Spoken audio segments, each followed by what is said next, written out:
I'm never gonna figure out this white light balance.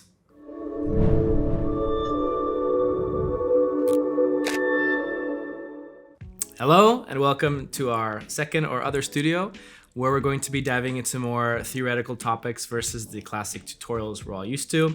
These videos are going to be much more in-depth and cover a lot more information for you guys, and we may actually even have on some special guests, so it's definitely something to look forward to. If you haven't subscribed to our channel yet, and many of you haven't, definitely hit that notification bell so you get every video that we make.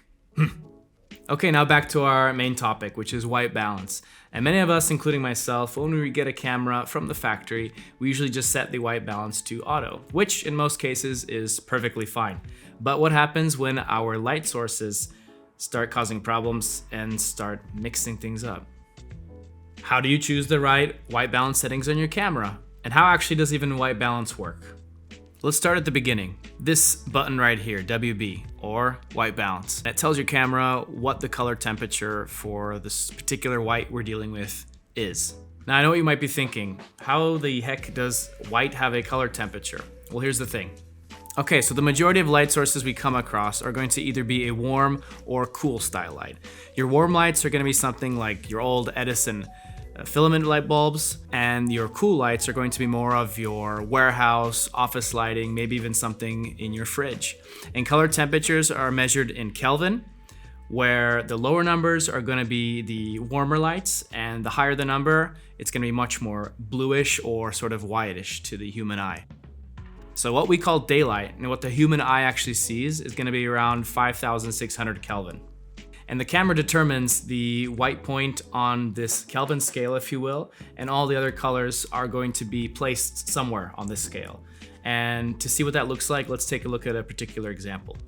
Okay, so we have our lightsaber here, which we mostly use as a fill light. And we've set the temperature to about 3,200 Kelvin, which is roughly around the same sort of Kelvin as your standard filament light bulb. And when we set the same value on the camera, the light's gonna appear white. But when we set the camera to daylight, which is gonna be what the human eye sees, it's going to see that it is a warmer shade of white. And if we set it even higher, the light's gonna be unnaturally yellow. And this means that even if the light is yellow, we can still change it to white using the right settings.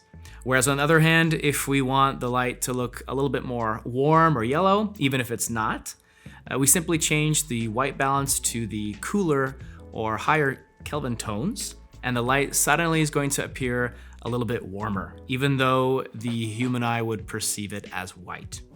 Okay, that's cool, but what if we have multiple light sources? What do we do then? So for example, here in our second studio, we chose a more kind of daylight look so that our skin tones in the foreground looks a little bit more natural. On the other hand, when we lit the background using these warm bulbs to make it feel just a bit more cozy, the camera is going to be set to the main light source, which is daylight.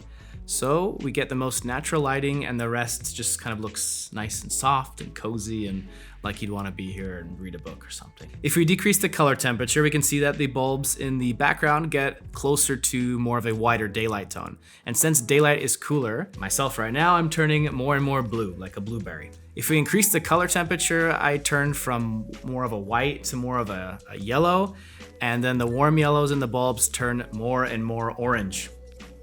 So, what does all this mean when it comes to photo editing? So if you're shooting in RAW format, you've got nothing to worry about. And that's because the camera is going to take the photo with all of the white balance information and values, and it's going to give you full control over your eventual color temperature you will have after editing it with some kind of editing software like Zonar Photo Studio. And that's even if you use the wrong settings. However, we don't recommend completely relying on this. It's always best to try and get the right white balance when you are out taking your photograph. And when shooting in JPEG, for example, or when shooting video, you definitely have to have the white balance dialed, because otherwise the color is going to be recorded in the file and you're not going to be able to play around or adjust that very much, and it's sort of set in stone. Okay, so I hope you liked our video about white balance and editing. I hope it gave you a nice reference point of where to start off from when you are playing around or having issues with finding or dealing with the light source you might have. and let us know what you think below. Give us a comment. Hope to see you in the next video, and until then, take care and see you in the next one. Bye.